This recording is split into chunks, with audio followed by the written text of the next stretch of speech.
Skirk is finally back on banner, and a lot of players are asking the same question. Is she still worth your primogems in 2026? Today, we're going to break it down in a very simple way. I'll quickly explain how Skirk works, where she stands in the current meta, what team she needs, and most importantly, whether you should actually pull her or skip.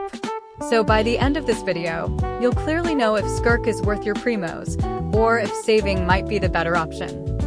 Now, before we begin, here's something that can actually help you save on your next pulls. If you're looking for a cheaper way to top up in Genshin, let me quickly show you a site I recently tested called U7BUY. It's a digital marketplace with over 10 years of platform experience, and they offer a huge selection of Genesis crystal bundles. What really stood out to me is the price. The crystal packs here are much cheaper than in Game Store. For example, the 8080 Genesis crystal bundle is often discounted compared to normal stores. The process is also super simple. You just choose the crystal pack you want, enter your UID, submit the order, and the delivery arrives instantly without needing to share your account details. They also provide 24/7 live customer support, which I personally tested and got a quick response from, plus multiple payment options like PayPal and credit cards. On top of that, they have over 30,000 positive reviews on Trustpilot, showing that players around the world trust the service. And if you want to save even more, you can use my discount code during checkout to get up to 25% off. Or simply click the link in the description or pinned comment to grab the deal before your next banner pull. Let me start with the short answer. Yes, Skirk is still a very strong DPS. But there's one big condition. She needs the right teammates to really shine. If you already have strong Hydro and Cryo supports, Skirk can easily become one of the strongest DPS characters on your account. But if you're a newer player, or if you prefer characters that work with many different teams, then pulling Skirk might not be the best decision right now. So let's break everything down step by step. For anyone who missed her original banner, here's a quick explanation. Skirk is a 5-star Cryo Sword character, designed to be played as an on-field main DPS. That means she stays on the field most of the time dealing damage herself. Her entire kit is built around one main idea: freeze teams. When enemies are frozen, Skirk can build special stacks that power up her attacks. When you activate her skill, she enters a special stance where her normal attacks become extremely strong. During this stance, you basically want to spam normal attacks, and her final hit in the combo deals a huge amount of damage. The good thing about Skirk is that she's very easy to play. You activate her skill, start attacking, and watch enemies melt. But there's one important detail. To keep her damage high, you need Hydro teammates to constantly freeze enemies. Without freeze, her damage drops quite a bit. Now let's talk about why people still like Skirk so much. First, her damage is very consistent. Once her skill is active, she can deal a lot of damage very quickly with simple normal attacks. Second, she's easy to use. Unlike some DPS characters that require complicated rotations, Skirk is very straightforward. Activate skill, then attack enemies and repeat. Third, she also has a small exploration bonus where she can move across water during her skill, which is a nice extra feature. So overall, Skirk is a very comfortable and powerful on-field DPS when played in the right team. Now we reach the most important part. Skirk is very team-dependent.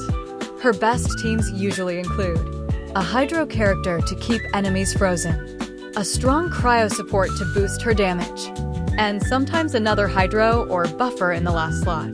With the right team, Skirk can easily reach top-tier DPS levels. But without those teammates, her damage can drop by around 20 to 30%. That doesn't mean she becomes weak. She can still clear most content.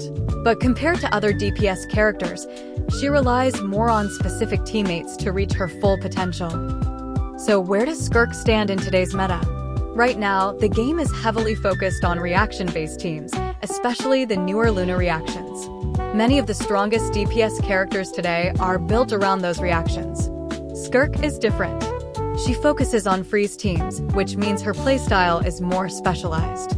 In the right freeze team, she can absolutely perform at S-tier damage levels. But compared to more flexible DPS characters, she doesn't work in as many team variations. So she's powerful, but more niche than some other options. If we compare Skirk to some of the strongest DPS characters in the game right now, the main difference is flexibility. Some DPS characters can work with many different supports and reactions. Skirk is more focused on one specific style, freeze teams. That's not necessarily bad. Freeze is still very strong. But it does mean that if you invest in Skirk, you're also committing to building a freeze team around her. So to quickly summarize Skirk's strengths and weaknesses, she offers very high normal attack damage and a playstyle that is simple and comfortable to use. Unlike many other DPS characters, she also doesn't rely heavily on energy management, which makes building and playing her much easier. When placed in a proper freeze team, her performance can be extremely strong and consistent. However, the downside is that Skirk depends on specific teammates to reach her full potential, and her teams are mostly locked into the freeze playstyle. Because of this, she tends to be less flexible compared to some other DPS characters that can work in a wider variety of team compositions. Now let's answer the big question. Should you pull Skirk? For new players or early accounts, I would probably recommend skipping for now. There are other DPS characters that are easier to build and more flexible. For mid-game players, it depends on your roster. If you already have strong Hydro or Cryo supports, Skirk becomes a much better option. For endgame players, Skirk is actually a very solid pickup. If you can build her best team, she can easily perform at a top-tier level. And finally, if you simply love the character, then pulling her is never a bad decision. At the end of the day, enjoying the character is the most important thing. If you decide to pull Skirk, try to think about the team you want to build around her.